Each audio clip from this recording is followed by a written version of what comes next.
What's up, y'all? It's your boy Swole, man, and I'm back. And let's talk about relationships a little bit. And why I say that was because I was just sitting here reminiscing a bit about, a particular person that even got me into rideshare in the first place, and wishing that I never fumbled this, specific relationship, especially because, man, when somebody has your best interest at heart, that's a little bit elevated than you, and that's trying to, that's understanding your process and willing to work with you and be there 100%.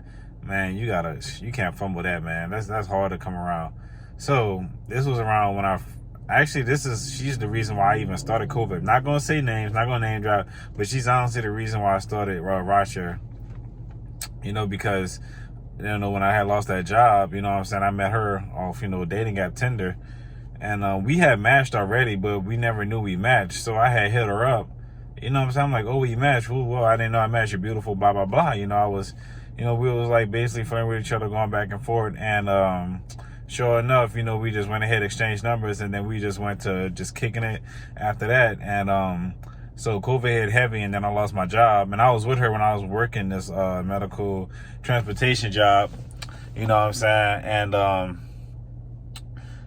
so I had lost that job because of COVID. And then I was like, man, how am I going to make this money? Because all my money is going to bills, and I have no money pocketed to save, pocketed to really spend. I wouldn't say save, but I have money to really, pocket it because, wasn't working during COVID, and I wasn't getting no type of compensations neither. Didn't get unemployment either, so I wasn't one of those that got unemployment.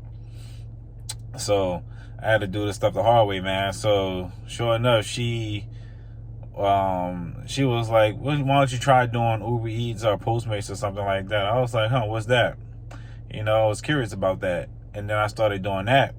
And she actually, she told me when she started doing it, and she had did it before as well, when she was at a time where she had to work it while she was waiting on, trying to get these, get a job based off her, her career path and what she was trying to do. And she basically just told me the whole rundown what it was. And, we hopped in her car. She drove, actually. I think I was actually signed on to Postmates and Uber Eats because I had Postmates first, and then I had to wait for Uber Eats to accept me because I had to show my name on the insurance. So I had to get that situated. So I got that situated. And yeah, she just drove me around the city out here, in Biara. She drove me around, places, just to have me get a feel for it, man. And let me tell you, like I said, this chick had her own apartment, and I was staying with my godfather, at that time. So she had her own place. I was like always going over there. We was always kicking it. We was like bound relationship. She was there for me. She had, even though she had like way more than what I had, like as far as like finances, wise, having like a stable career at the, at that moment. Which she still does. She's doing great. She's doing real estate and everything too. So, but, she was willing to be there for me and, help me get to that next level, and always supporting me, helping me with jobs and filling out applications and stuff. She was really like, a dime in the rough, man. I'm telling you, man. And, I ended up fumbling that because, my ex was speaking good about, trying to work things out or whatever, because we have like history together too. And, and that was like something that ended like really, really weird, so I'm letting her piece my head up, being stupid and being a simp, because I'm looking at that, we was friends from high school, blah, blah, blah. Yet I got mad love for this woman, that put me on this rideshare gig, and that's, that was helping me get on my feet and doing everything with, driving an hour and 20, hour and 30, just to, spend the weekend with her and stuff, sometimes maybe 2 days, and just have a good time, And I went right back to the toxic stuff, man. When I had like some angelic stuff going on, man, I went right back and backtracked and took steps back and went back to toxicity, man. And, and I have nobody else but to blame for myself for that, because at the end of the day, I fumbled that. I fumbled a good woman and pushed her away because because of what I felt at the time. And, that wasn't a smart move on my end.